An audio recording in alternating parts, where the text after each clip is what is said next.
Здравейте, аз съм Тина, вие сте с Tina's Good Food. Тук готвим лесно, вкусно и здравословно, а тази рецепта е без глутен, без захар, без млечни продукти и също така е кето. Днес ще приготвяме суха пастичка. Както се пееше в стария шлагер, ще ти купя мила пастичка. Няма да ти купя, ще ти приготвя суха пастичка, която е много вкусна. Тази рецепта я разделям на 3 етапа. На първия етап ще си направим блата. На втория етап ще приготвим крема, който е на основата на кокосово мляко, по-точно кокосова сметана. И на финалния етап ще украсим с шоколадов ганаш, нещо, което е далеч незадължително за тази рецепта. За да не си записвате сега, докато говоря всичките съставки, можете спокойно да влезете в описанието, където има списъка с всички продукти, както и точния начин на приготвяне на тази рецепта.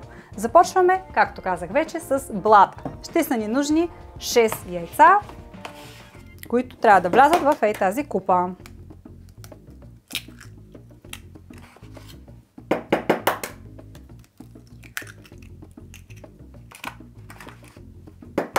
Кой е?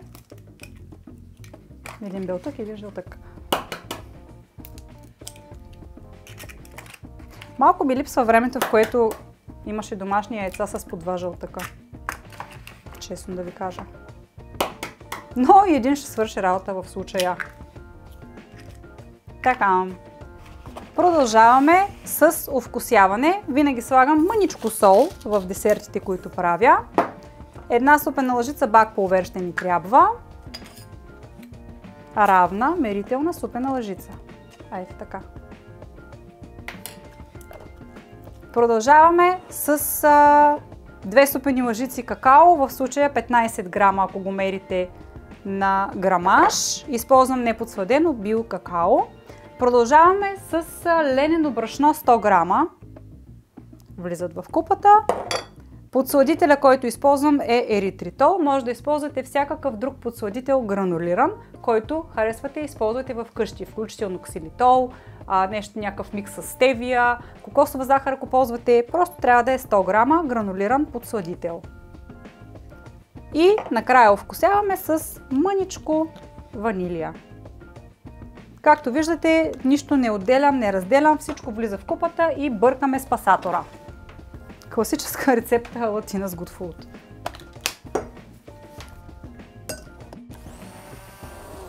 А докато аз бъркам, вие може да влезете в Facebook и да влезете в нашата Facebook група, която се казва Здравословни рецепти без глутен, без захар и без лактоза, /Tina's Good Food, където ще може да се срещнете с още над 30 000 души, които се хранят по този начин и се вълнуват от рецептите, които споделям тук в YouTube канала, за да не изтървете нито една нова рецепта и ако имате каквито и да било въпроси или коментари, да ги споделите с нас в групата. Очаквам ви!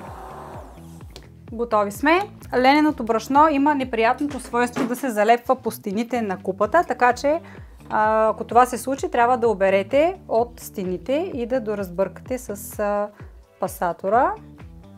В моя случай успях да се справя в движение с тази част.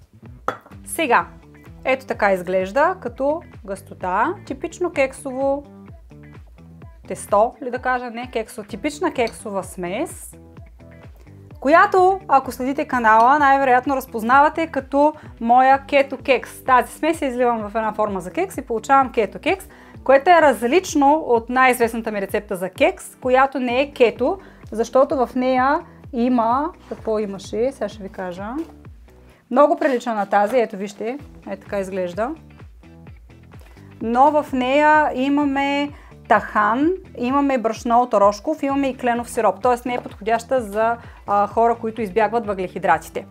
Така, това ни е основата. Вземаме сега обаче не форма за кекс, вземаме една плоска тава, правоъгълна, която дори да е както моята с незалепващо покритие, винаги покриваме с ето тази хартия за печене, когато използваме безглутенови смеси за печива. Винаги е хубаво, без значение дали е хляб или е десерт, да използвате хартия за печене, за да не си залепите печивото на тавата.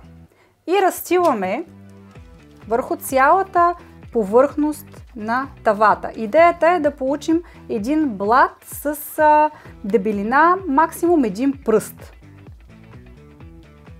в сантиметри, как да ви кажа, може би сантиметър и половина. Когато разстилам, гледам по възможност да направя сместа горе-долу и тя да е правоъгълна, защото след това ще режем от вече изпечения блат, за да си оформим пастичките. Естествено няма да се получи съвсем, нали, с ъгли, но доколкото ви е възможно, така може да се завъртате тавата, за да ви е удобно с шпатулката да направите тази форма, която търсим. Ето така.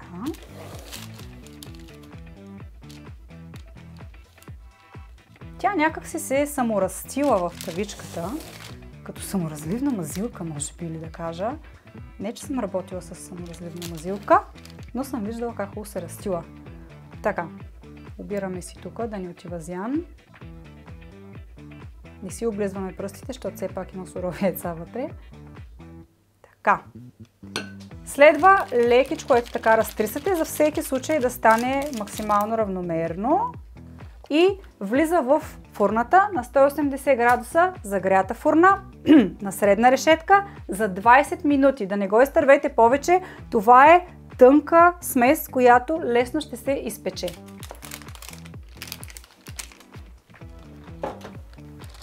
Докато блата за нашата пастичка изстива кротко в единия ъгъл, ние ще си приготвим крема. Това се случва в суха купа.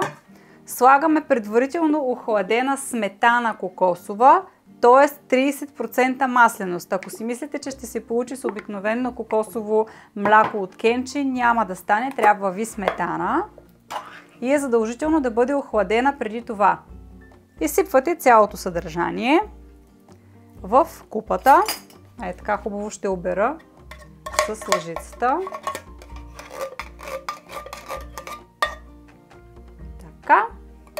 И овкусяваме, правим сметаната сладка един вид. Аз в случая използвам, извинете, 30 грама ксилитол. Използвам различен по консистенция подсладител. Ксилитол в случая ми е пудра и затова използвам него. Ако имате еритритолна пудра или ако можете да си приготвите сами, аз нямам достатъчно силен уред, можете да използвате и еритритол. В случая аз имам ксилитолна пудра и ползвам него. И сега с ето тази приставка, която не сте ме виждали май никога да работя, това е един вид миксер. Просто на моя пасатор има една такава приставка. Трябва да разбъркате тази смес, да разбиете тази смес в рамките на около 5 минути. Идеята е накрая да се промени нейната консистенция, след малко ще видите как.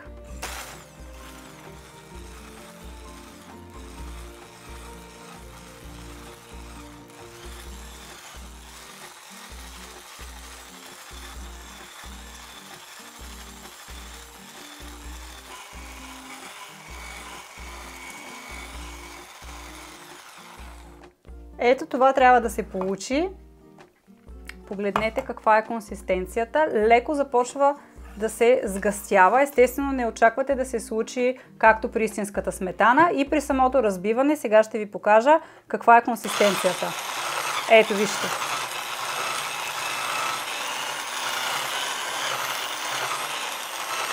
Когато започне да прави тези формички тук специфични, това означава, че вече е готова.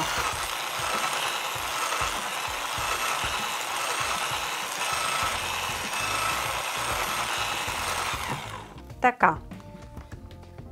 Време е да пристъпим към блата. Той вече се охлади. Ето така изглежда. Сега, тавичката му също се охлади, така че мога да използвам директно нея. Като ето вижте как изглежда отдолу. Слагате на равна повърхност, без значение точно къде, този блат и сега ще го разрежем с помощта естествено на един нож. Този е много голям. Ето този ще използвам. Сега, това, което ще направя е да отделя крайчетата, които не са толкова красиви, не са с толкова равна форма. Тях естествено няма да ги фърляте, нали? Тях ги изяждате просто така. Не на суха пастичка, а просто така. Ето така. Отрязвате крайчетата, така че накрая да ви остане една правоъгълна форма.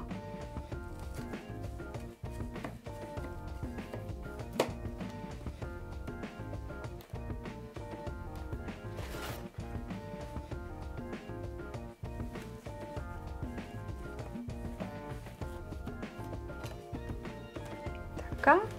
И последната страна. Така. И сега разрязвате този вече правоъгълен блат на малки правоъгълничета.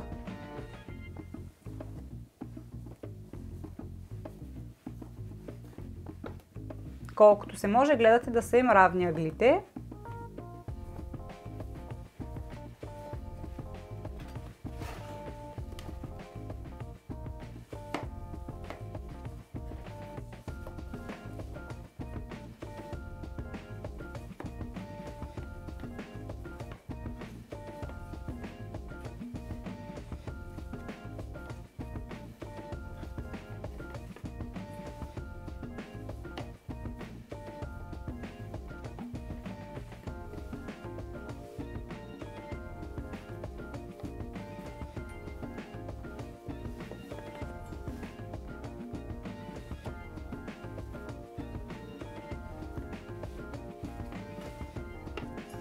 Ето така, и тези крайните също ги махаме, защото те са с неправилна форма. Сега, какво следва да направим? Това, което обичам да правя аз, е да обърна ето по този начин. Вижте, това е горната част, която пекохме, а това е долната.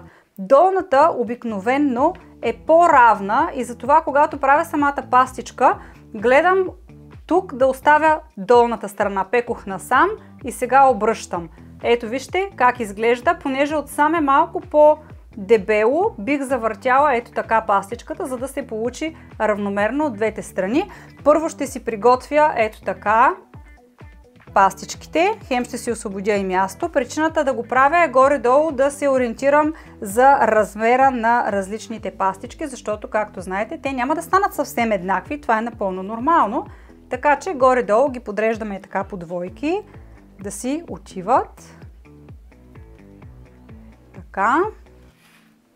Обикновено ми излизат 9 пастички от това количество смес.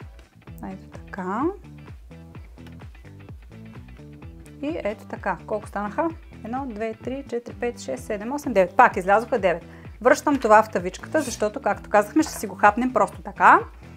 И сега, какво следва? Връщаме в играта нашата подложка. Ето така.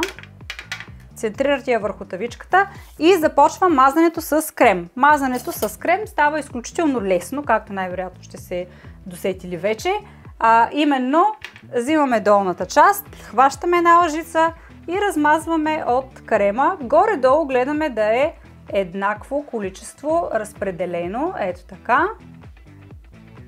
Крема не е толкова течен, че да се разтича, но все пак е добре да бъдем внимателни.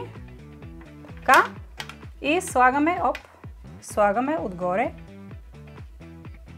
Ето така.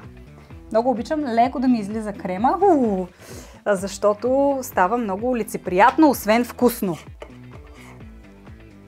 Количеството крем, което слагам на всяка пастичка е грубо 2 супени лъжици или една препълнена, така да го кажем. И така, докато свършат пастичките или крема. Ако ви остане от крема, го пъхате в фризера и след един ден имате сладолед. Само да ви кажа. Да не кажете, после ще не съм ви казала.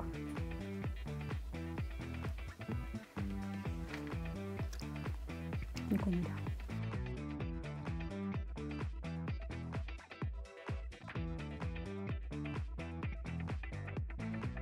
Така, с това пастичките вече са готови да влязат в хладилника и да се охладят.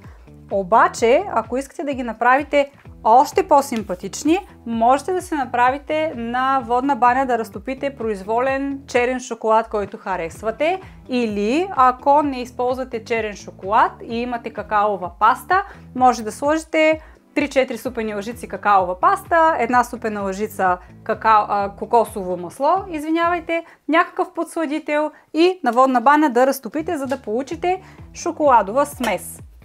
Моята още е на котлона, след малко ще стане готова и ще ви покажа това, което правя аз, а то е да разстеля от тази шоколадова смес под формата на горе-долу ганаш върху сухите пастички, под каквато форма и визия на вас ви харесва, след което задължително трябва да охладите в хладилник поне за 2-3 часа и крайният резултат е изключително вкусна и силно наподобяваща купешка суха пастичка, с която можете да зарадвате както себе си, така и вашите деца и внуци. Това е от мен.